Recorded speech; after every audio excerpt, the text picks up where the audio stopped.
Do your lines look like the one on the left or the one on the right?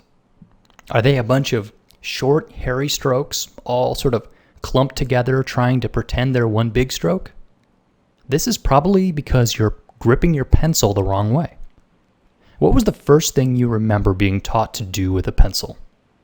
My guess is that it was to write your name when you were in grade school. In this video, I'm going to reintroduce you to the most basic drawing tool there is, the number 2 pencil. We're introduced to pencils almost exclusively for writing, and that means that we learn to use them in one way, with a tight grip. And because letters are small and closely grouped, the way that you hold a pencil is designed to limit your range of motion.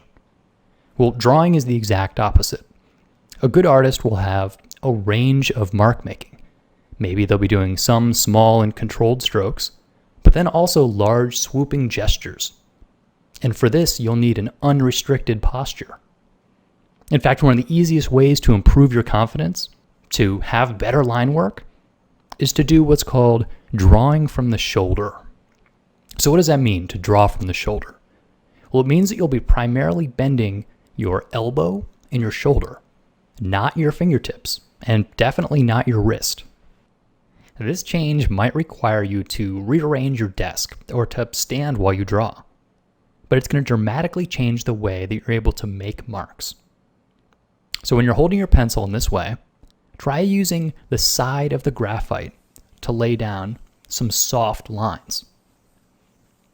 And make sure that your pencil is dull to start with. The idea here is to make quick, fluid marks with the side of your pencil.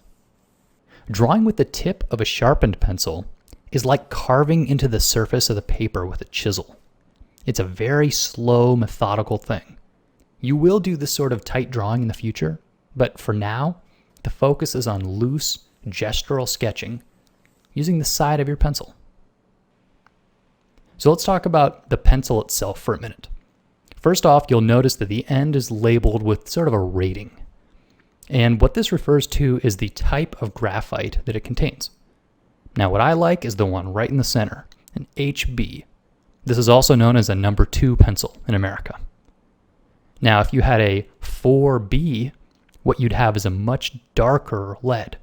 And this is going to be almost like charcoal, where it's a softer mark, it tends to smudge a little more, and it leaves sort of a darker dark. The other end of the spectrum, the H's, like a 6H, would be very hard graphite. So this can be sharpened very sharp, and it creates very delicate marks, very light line quality. So when I learned about this, I went out to the store and bought the whole range. I thought, well, I'm going to need them all. Turns out that was totally wrong. It was a big waste of money. Especially when you're just starting out, you really can do fine with one pencil. And I like to use an HB. Right in the center, it's got a fine range. It's good to know what the differences between them are, and your preference might be a 2B or something like that, but you really don't need all the pencils. And you'll probably notice that the average drawing pencil does not have an eraser. It's only painted wood at the end. Well, believe it or not, this can be a big relief to separate pencil from eraser. In fact, for tonight's homework, you're not going to be concerned with making the perfect mark. And precision is not important at all for the moment. As a result, you can't mess up, so you don't need an eraser. Your homework tonight is to fill 5 scrap papers with ovals. Any kind of paper will do, but it doesn't need to be nice. So you're going to be drawing from the shoulder. And once again, that means that your fingertips and wrists, they won't be bending at all. Your shoulder and elbow are going to be doing all the work.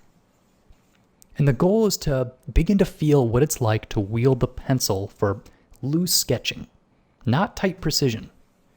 And I know this might seem like doodling or boring and pointless, but remember, you've had years of experience holding the pencil for writing in a tight vice grip. It takes time to retrain your muscles and your brain for the new posture.